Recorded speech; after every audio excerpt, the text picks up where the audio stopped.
Hi, Belinda. Hi, Honorine. I'm fine, thank you. How are you? Good, I'm good, doing good. well. Yeah. I'm doing well. How has your week been? Yeah, it was hectic, but nice. Closing contracts and a whole lot of that. Can you imagine? It's our month. Parents' month. Parenting. I can imagine, yeah. We deserve it. Yeah. How many daughters do you have? I have just one. I have a daughter, a beautiful daughter. Oh my. She will turn 12 in July. Oh wow. Yes. That's good. Yes. Me So have 4. I'm looking for 4. Oh, that's good. Yeah. Wow. Guess their age. 25, Interesting. 23, 22, and 13. Wow. Yes, I did very well. You've been on this journey for a long time. For a long time, yes. Oh wow, that's so nice. That's very nice. Yeah. So how has it been like with 4 kids? It has been a long journey, a blessing. Yeah. But let's say, when you are young, you don't see it coming. But I remember I had the 3 girls. Quick, in 3 years I had 3 girls, so wow. It was quick. So I don't know how it went. A lot of energy consuming. It have been a long journey. Then after 10 years, the fourth one came. Yeah. That's so lovely. We talk in details how it has been. It was not easy. But how has it affected? I mean, work with having kids, 4 kids intermittently. How has it been like? It's like women, you are supernatural, superwoman, supernatural. Precisely. I even don't know. And I started my career very early. When I had my first kid, I finished my university. My first kid came, the second, the third one. And I was in the local organization at really a very high level. Wow. And it's like I didn't have time for me. That's what I remember, that one. So I have to be very early in the morning, but also going back home to see if everything is okay with the kid, coming back home and staying long time in the office. So it was not like easy. But I'm pretty sure my husband suffered a lot. I mean, once he's very supportive. Myself, I had my daughter. I started my UN career when I had her. I had her not long when I started. So I started with UNDSS. Okay. And she was still a baby. I was breastfeeding. And I remember back then I wanted to do exclusive breastfeeding. But once I started UNDSS, the schedules were a bit rough for me with the exclusive breastfeeding. It got to a point I had to even bring her to the office sometimes over the weekends, because some of my schedules were to report to work on Saturdays and also on Sundays. I bring her to work, breastfeed, work and breastfeed with her in the office. It was a bit difficult trying to juggle between work as a new mom. I mean, I didn't have her whilst I was in this new system, so it was quite difficult. But I must say, in as much as today she's 10 and 12, and it looks all glorious, it came with a lot of hurdles. I would want to know how you balance yours. How do you balance having the kids and also work? I think the balance was not there. Let's be honest. The balance was not there because it was always the work. And you have also to be conscious that you are measured somewhere. You have to compete with men. Exactly. You have to be on the top of your work. And you have to show up. And also knowing that there are so many things waiting for you at the house. So it was not really balancing. I want to be honest. I was not balancing my life. And at the point, you just forget about yourself because you want both to work. At certain times, you just feel tired and you don't want to show it. And at certain times, you just get burned out. And it happened to me when I had I remember my My daughter, and also in between, maybe if I want to tell you my personal experience with them, between the three girls, the second one was needed more attention because she was born with a handicap. Oh, okay. So I need to put a lot of effort. Not effort only in how to treat her not well-being, maybe our surrounding, the society, and also being smart at the office, and also being beautiful and being young, so, and going also having also to go out to dance, because I like to dance even today. So, and somehow let's say there is some supernatural energy coming in, to be honest. I even don't know, because for me I did both. I have time to go to the work and I performed very well, to look out of them, and also with the helpers, we are also lucky to be in Africa, to have a help with them, and in the evening to go out with my husband, because also he needed my attention. So it's like big baby. Let's say God has been there. But Belinda, let me come to you as a mother. Now you have overcome this young age or whatever. What can you do differently, or how can you advise others not to make the same mistake, let's say? Well, in my situation, you know how we always want to be super moms, we want to be there, we want to be the ones feeding our kids, taking care of them. I think what I would have done differently is to seek help. We should normalize seeking help. We shouldn't carry the burden on ourselves alone, because it really stalled some of the projects I had wanted to do for myself. Not to say my daughter isn't a blessing. She's one of the greatest, or if I might say, the greatest blessing I have had in life. But I had to stall some projects. I can't balance 50-50.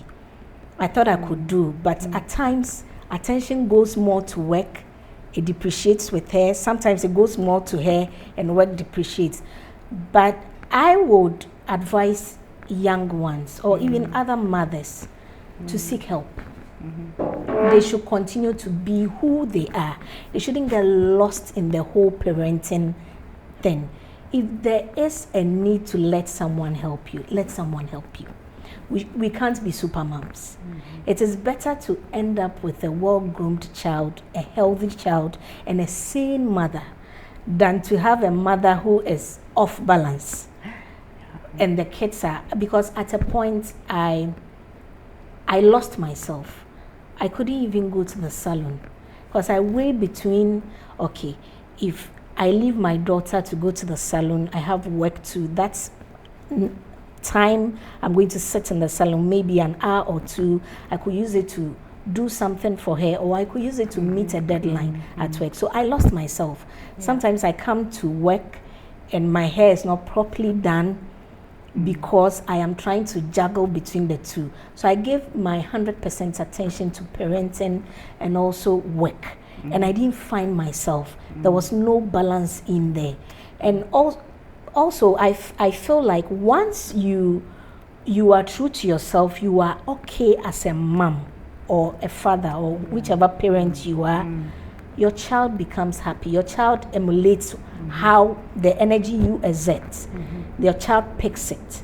So parents should try and find themselves, try to find a balance. It could not be 50-50. Try to find a balance. Find yourself in the midst of all the chaos. Just as I said, I stalled some projects. I don't know if you also stalled some projects. Let me know some of the things you put on hold to take care of your children, because I have lots of them to talk about. Yeah, true. Going to the point you are saying, for me, I didn't care about how I was seen in the society. I was just crying for help. I remember when the time I couldn't go to the office because of my daughters were just sick or whatever. And guess what? With their three, if they have the flu, everyone gets it. You know, something happens to me. For me, I was just crying, and calling everybody, including my boss. And I was calling my mother-in-law. Can you imagine? Yes, I said, please. Or if she cannot come, I just take the 3 kids, dump on her house, And then you're gone. Because I knew, Wow. I knew I was going to die in this one, and I was the key person to take care of all those saga of things. And somehow, I just forced everybody to help me. So I just bring attention to my family, and especially I had a special kid. So I think it came out naturally. And also I pursued my career, because after that I did my master. I didn't finish because and I think that is where I made a mistake, because I put my passion and career on hold. In as much as I was working, but I wanted to attain more. I needed to go back to school, to the law school, to be called to the bar. I was just left with 2 years to finish, but I couldn't do that because I didn't get help. I didn't get anyone to support me with her, to take care of her. And it's also an issue of trust. Exactly. I didn't trust anyone to leave her in their care. So I had to put it on hold. Yesterday, I had a conversation with my daughter. It was just a casual one. She was eating, and I asked her, "You look like you're very hungry today." She said, "Mom, yes, because I shared my food with a colleague, so I'm hungry." And then she looked at me. I was like, "Mommy, are you thinking?" I said, "Yes, I'm trying to figure some things out." And she said, "Oh, Mommy, take it easy. You'll be fine. Don't worry, when I go to the boarding house, you have all the time." And then it dawned on me. I was like, I halted a lot of things to take care of her. And she's going to the boarding house now. So I am now going to pick everything up again, go back to school again, or what. So I had this trust issues of leaving her in the care of strangers. Because family was not available.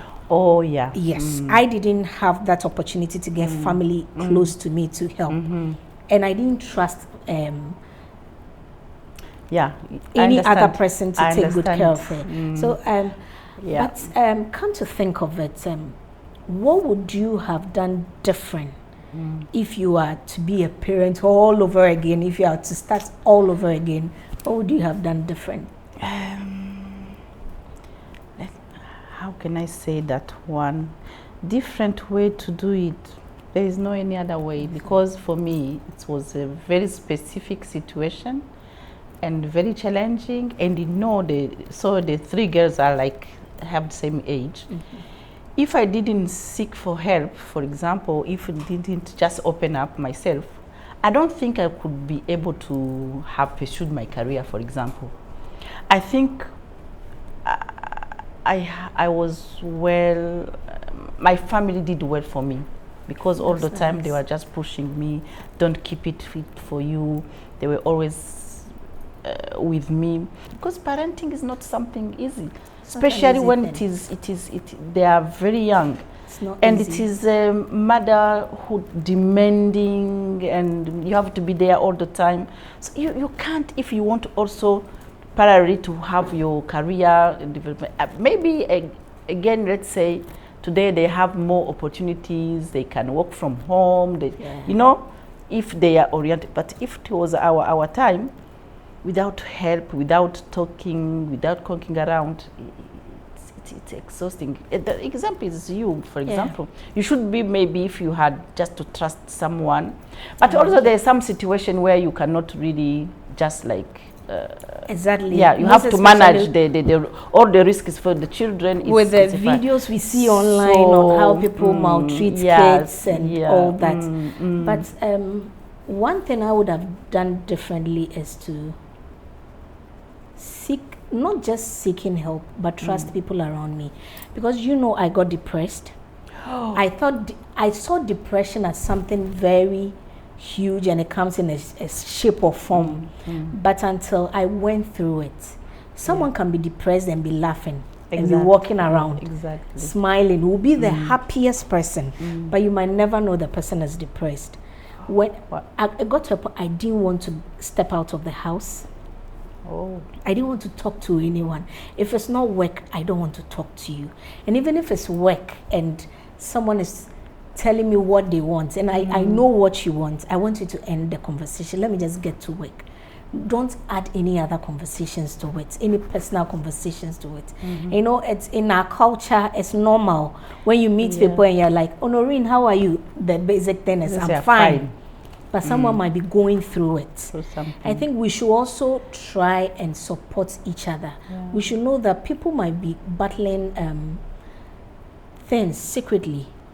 I might not be able to come and tell you what I'm battling because I don't know how you will take it. Exactly. So we should learn to support each other. Someone sees you, and a couple of times people meet me and they're like, why is your hair this messy? Why this? Why that? But you might never know what I'm going through because I need to make time for my child. I need to also deliver in the office. Exactly. So I think we should be able to support each other in as much as we are looking for help and seeking it. And how did you overcome your depression? Yeah. It got to a point I just made a conscious effort to accept the fact that I am depressed. I am going through it. So let me just seek help. So I had to seek help from my mom. I asked her and she said it's normal. Every parent gets overwhelmed, but it's how you handle it. So it doesn't stick. So I asked her and she said, when it's time for you to take a break, take a break. When you need to take care of yourself, lock every door and have time for yourself. Because you need to live to be able to give life to the one you're taking care of. She is better off with a mother alive than a mom who is dead. Exactly. So give yourself a break. If you need to step out, sit somewhere, read a book, speak with people you are close with, people you are comfortable with, listen to music, go for festivals, go to places, have fun for yourself. You need to find yourself. And that was what helped me, because at that early stage, I was breastfeeding. You know, at a point, you don't get breast milk for your child. You are depressed. You just started a new job. And it was so demanding when I was at UNDSS. Equally, this one is demanding, but that one was also demanding because I had to work on weekends. So it was quite a hurdle. But I think also this, your point, this is what we also should be telling our children. Exactly. Yeah, otherwise they will do the same mistake. They will repeat the same mistake we did. Or they will just want to do everything for themselves, just to show up. Maybe this is the message we need to advise them, especially parents with girl children. I mean, we need to advise them. They need to find themselves. Yeah, they really need to. They don't need to put their career, their education, other things on hold. You can balance it. There are times it could be 50-50, 60-40, 70-30. But it happens. I mean, I want to know more about how you were able to juggle with your daughter. I mean, the one who had special needs. How were you able to balance it? Because it's different from the other kids. This one was a very big trouble. You know, I'm coming from Burundi. You know, Burundi, the culture is not different from Ghana. Yeah. You know, when you are a young mother, you have a child with a disability. You know what that means? Yeah. It's crazy. It's I can't even describe. On top of the pain you have, the society, the surrounding, the family, you see that they are looking at you as if you have something, you have done something wrong. It was very chaotic situation when I have my second child. And guess what? I get pregnant for the third one. So it was like, it's even beyond I can't find word to explain that one, but it was a disaster, chaotic. And that time I was in the peak of my career with my local NGO in what I worked with. Okay. But let's say I even don't know why I found strength, because in that same year I got promoted. Wow. But inside of myself, I was just burning. I didn't have any much energy. You know, I got again pregnant, and I have to deal with this second one. And also I had the first one. Ooh. But let's say the family was like surrounding me. Supportive. Very supportive. My sisters, so I have big family on my husband's side and my house. But inside of myself, even to deal with this kind of, it was like a shame, let's say that one, to go out of the society. But I don't know when I found this strength to raise these kids as a normal one. You know where I get the advice? No. I met one, and really I thank him. For giving you the advice, yes, yeah. An Italian pediatrist. Okay. And he was a family friend. He looked at me the way I was crying all the time. I just started to talk about it, I started to cry. Crying. And then it was just around the dinner, and then she said, "Oh, Noreen, I want to talk to you." He says, "How are you feeling?" I said, "I feel bad." And for me, I was, You'll be and honest. also because he was also a pediatrist, he was also helping us to get because he has to go through a surgery when she was young, and then I say, he looked at me. I say, "I can see that you are pregnant." And then I tried to say no. I say, no, don't say no. I'm a doctor. Exactly. I say, "I want to give you one advice. Take this kid as a normal one. That's how you will be able to retire peacefully." That's what he said. Wow. I said, she has a handicap, but take the first one. She gave me an example of my first girl. Say, take the first one. You want, for example, to hide, not to try to take her on the hospital or to try to go to school. He will not learn anything. She will not even be able to talk. Yeah. So for the second one, I know, and he was an Italian. And also I know in Africa, the most ideal situation, they just hide their kids. And I tell you, it's on you. You will retire in a very bad way. But if you take her as normal ones, I know she will not learn as adults, she will not just start to work with the others, but she will come slowly.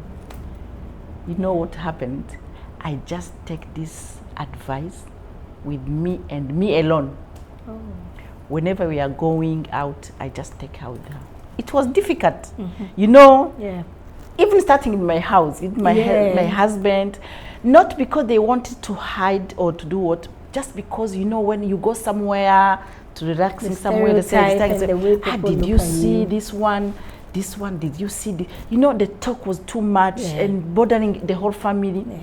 But because I just met this particular doctor, and then said, this is really for your future, not for anyone. For your future. I just take it easier, and then whatever the struggle we had, she's a Down syndrome. You know, Down syndrome, they are always slow in learning, but they are catching up. Guess what? I just followed, but the pressure, the social pressure was too much. But because, and then, you know, when you start something, people will follow. And that's also I will advise anyone who has a problem, this motherhood, getting a special kid, or maybe having so many kids at the same time. It's also a difficult situation. Just take the lead and do the best thing you can do, and also get the right advice from the professionals. Exactly. Just get advice from specialists. What is the right thing to do? That's how this kid, I think, she survived. And now she's a grown-up. She's a very beautiful lady. A very beautiful lady. And now she's independent. You see, it has been a long journey.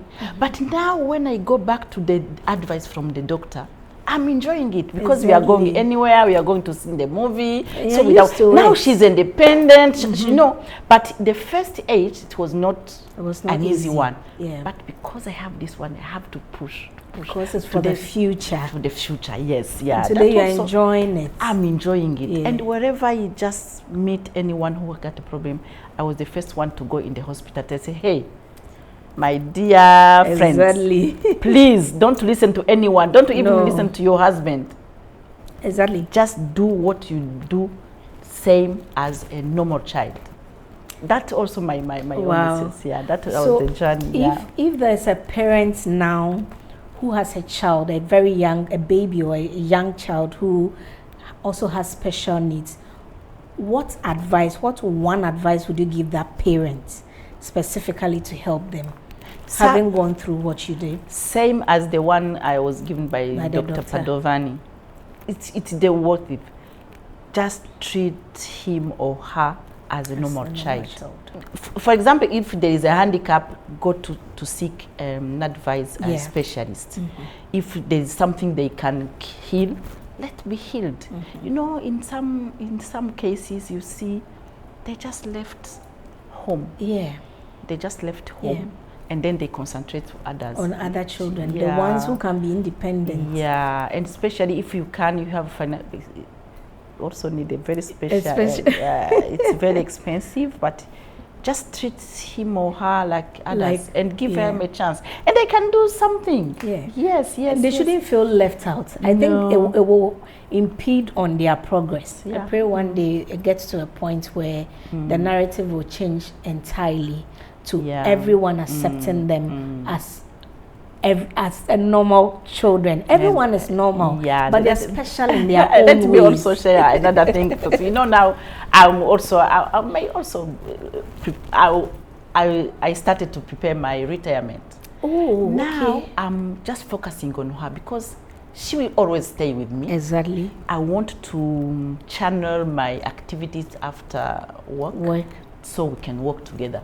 Oh wow, that's good. Because others will go. Exactly. And this is the blessing. That's what also I'm sharing with the other mothers. Yes. You are given a blessing. Somehow it depends how you treat it. How do you treat it? For this one, now she knows how to sing. She knows how to draw.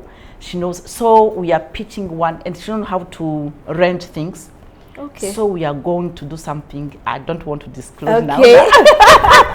But also we are going to help other children in our communities. Exactly. So she will be a key. Now, I say I suffered in the beginning, but I prepared my retirement. She'll be the one helping me to rent some books, to put them in the order. We already started. And you can be a good advocate for them. They are very special. They are special. That's why we call them special. They have something instilled in them. We need to bring out. We need to find out.